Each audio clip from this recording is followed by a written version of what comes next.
Պարոն Աղազարյան, ես ինչ խառնեք։ Չեմ խառն։ Դե պետական դավաճանությունից սկսվեց այդ սեքսուալ սկանդալներով, հետո շարունակվեց մանր եղջերավորներով, մի խառը թեմաներ ա, էլի։ Բայց հարցս հետևյալն է, էլի, մի հատ դիտարկում անեմ, հետո շարունակեմ։ Այսինքն ինձ համար կարևոր էր, որ դուք այս ամբիոնից ասեիք, որ այս տարիների ընթացքում նաև սխալվել եմ, երբ որ պաշտպանել եմ օրինակ իշխանություններին, սխալվել եմ, որ Արցախի հարցով նման դիրքորոշ բավականին դուք աղմկարույց հայտարարություններ եք արել եւ պետք է առնվազն դրա համար փոշմանած լինեք։ Այդ դիտարկումը այդ հարցին պետք չի պատասխանել երևի թե եթե հարմար կգտնեք պատասխանեք թե չէ։ Եվ իմ գործընկերներն էլ մի հատ հետաքրքիր է, էլի, որ ասենց ասում եք բանը անձեռնմխելությունից զրկել են, հեշտ հանգիստ անձեռնում, եթե ձեզնից յուրաքանչյուրին վերաբերվել է անձեռնմխելությունից զրկել է, հաստատ ուրիշ տեսանկյունից կնայեք այս հարցին։ Եվ այս հարցը մի քիչ պիտի բարոյական տեսանկյունից էլ նայենք, էլի, այսինքն եթե ուրեմն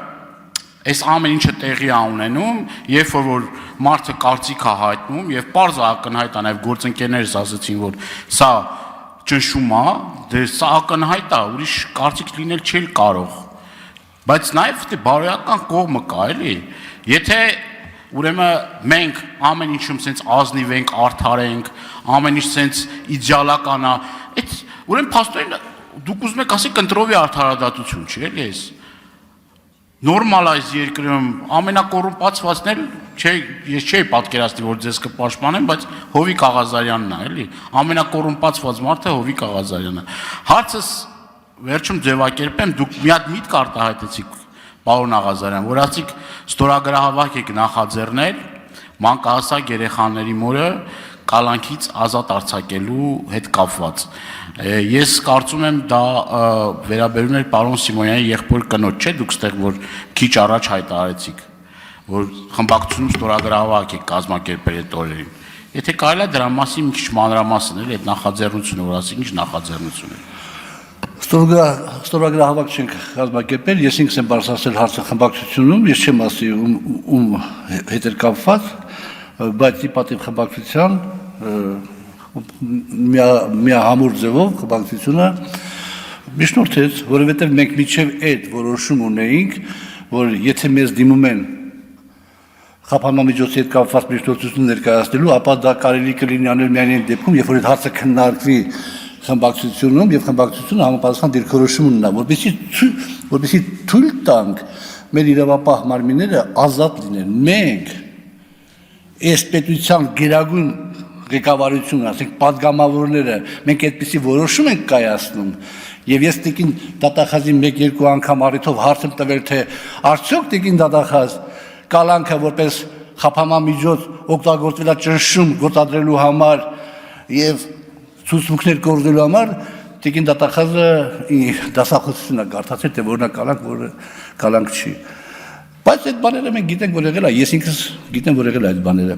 Հիմա անձեռնմխելությունից գզեկին հաջորդն կլինի խափանմամիջոց կանանք, բնականաբար տրամաբանությունը, ճնշման տրամաբանությունը պիտի գնա այդ ուղղությամբ, հակառակը չի կարող լինի, բայց ես նորից եմ ասում, դրան պատրաստ եմ։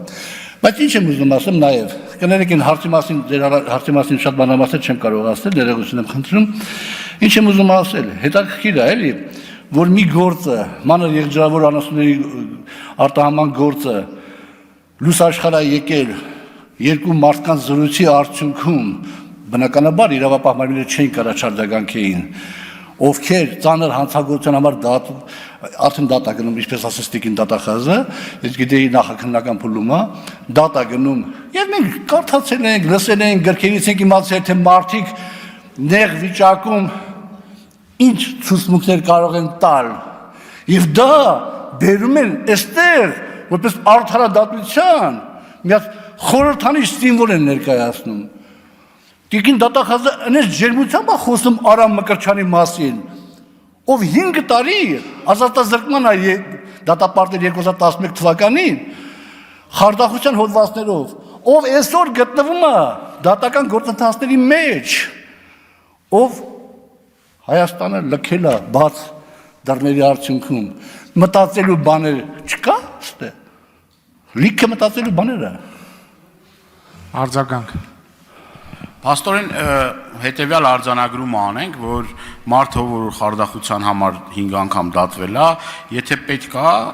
ուրեմն իրավապահ մարմինները այդ ցուցմունքները կարան համարեն արժանապատիվ, արժանահավատ կներեք, արժանահավատ կարան համարեն եւ որևէ խնդիր չունենան դրա հետ, բայց այն բազմաթիվ դիմումները, որ կան, այն որ տեսնում ենք այդ խոշտանգման դեպքերը մեր արցախցի քույր եղբայրների հետ կապված, որ տեղի ունենան ոստիկանական, այսինքն եթե վերաբերվում անդիմադիր հայացքներ ունեցող կամ այն մարդուն, որ արդեն դուրս է եկել խմբակցությունից, լիուլի այդ ամեն ինչը օգտագործվում է։ Ասե որտե է այստեղ էլի արդարությունը։ Եվ ես կոչ եմ անում ձեզ ավելի համարձակ խոսել դրա մասին, որովհետև տարիները անցնելու այս ամեն ինչը մեր սերունդները տեսնելու են։ Հենց սրանից էլ է գալիս մեր երկրի հետագա ճակատագիրն ու ապագան։ Եթե մենք ստեղ ազնիվ չենք, ուրիշ հարցերում ազնիվ չենք կարող լինել։ Եւ դուք ասիք չեմ ուզում մանրամասնել, այսօր շատ կարևոր է, որ շատ հարցերի վերաբերյալ մեր հանրությունը, մեր հասարակությունը մանրամասն տեղեկանա, որովհետև թվում է թե մանրուքներ է, բայց այդ անչափ կարևոր է։ Պարոն Դանիելյան,